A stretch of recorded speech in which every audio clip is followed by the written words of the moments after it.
Well, it's the end of yet another week, and here on this channel that means one thing and one thing only. Every weekend I post an episode of this series we do called Your Take Not Mine, where I turn to you, the viewers, to give me your hottest NBA takes of the week based on what's going on at the time, and I then choose my favorite submissions and discuss them in a video. This week, we saw a few more interesting trades and free agent signings made that surprised a lot of people, so of course there's plenty for us to discuss. In order to submit your takes, I make a community post on either the day of or the day before the video, similar to the one that you see on your screen now, so if you want a chance to be featured in a future episode, be sure to stay on the lookout for that. Before we start though, it turns out about 60% of you watching right now aren't even subscribed to the channel, so please, if you enjoy the content, consider hitting the subscribe button, as not only does it help out a ton, but I'd also very much appreciate it. Now with that being said, let's begin.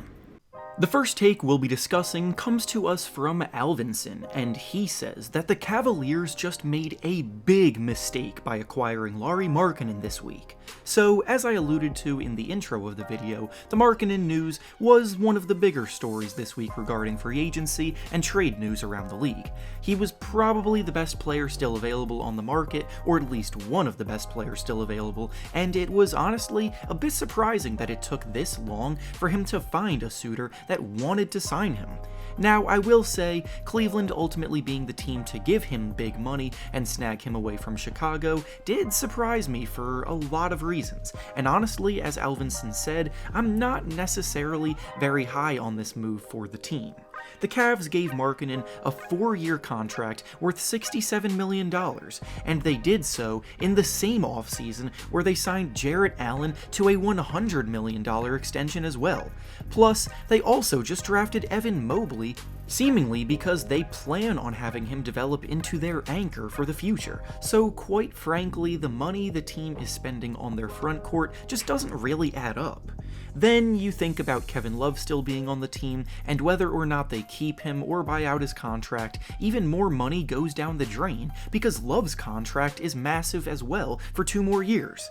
Markkanen is an interesting prospect still because offensively he has shown flashes of brilliance as a shooter and overall scorer from all 3 levels, but he's also a bit of a mess defensively. He's probably worth the money that the Cavaliers gave him, I just don't like his fit on the Cavaliers at all really, and I feel like it's going to be hard for them to make their front court work with so many pieces of the puzzle involved. The next take we'll be discussing comes to us from Anish, and he says that the Brooklyn Nets are about to break the Golden State Warriors record for most wins in a season this year.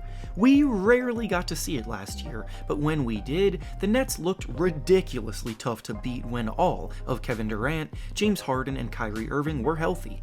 Had they been at full strength last year, they very well could have walked their way into a championship, and now this offseason, they actually managed to get better in a few ways, which could be even scarier for the rest of the league. We haven't ever really seen a big 3 formed on this much pure scoring ability and shot creation before, and with how little game time they have together, obviously it's tough to predict that they'll immediately click and dominate from the jump, but with the addition of Patty Mills, they even have impactful bench players that any contender would love to have alongside these superstars. There's a case to be made that this Nets team is the most talented NBA team we've ever seen, so you would think that the take we're discussing about them breaking this wins record is reasonable and kind of expected. However, that's just not really the way teams like this work nowadays, especially because of how last season ended for them. With injuries hampering their chances to compete for a title, I don't see the Nets going all out in the regular season, as the playoffs will clearly be their focus. There will be plenty of games where some of their top guys rest just to keep themselves fresh. They honestly might coast through stretches of the season, and both of those things will result in losses here and there. They'll ensure that they're playing their best basketball at the end of the year as the playoffs approach, but I don't think they'll be pushing themselves too hard to try to win enough to break this record. The next take we'll be discussing comes to us from Carl, and he says that there isn't an actual clear-cut MVP favorite this season. If there's one thing sports fans love to do before a season begins, it's make predictions for how they think the year will go. Everyone wants to be able to say, "I told you so" during the season to sound smart, so this is pretty natural, and with this phenomenon there tends to be pretty much every year there's favorites for each award that comes out. For a while, LeBron James was the going favorite every season at his peak. Players like Giannis Antetokounmpo and James Harden have consistently been in the race over the last few years now, and this year, Nikola Jokic surprised many by taking home the award. But just like last season, I do think the MVP award is starting to become one of the more unpredictable ones out there, and that makes things even more exciting to watch play out. Both of the top 2 MVP vote-getters last season, in Jokic and Joel Embiid, were pleasant surprises in the running, and both should definitely be back in the running again this year. Then Giannis Antetokounmpo is fresh off a championship run, and very well could come back to try to claim a 3rd MVP. LeBron James is still not someone you can count out for things like this, despite his age. James Harden and Kevin Durant could both be in the running despite being on the same team. Steph Curry could also be there with the Warriors that are back ready to go, and then there's so many dark horses I could name as well. And finally, the last take we'll be discussing today comes to us from Creetsy, and he says that the Celtics had the best offseason because they got rid of Kemba Walker and brought in quote-unquote proven players for depth. So, the big acquisitions the Celtics made this summer were Al Horford, Josh Richardson, and Dennis Schroeder. Going through those 3 names, they've all become guys who seem good on paper, but are all coming off of at least one season of disappointing play.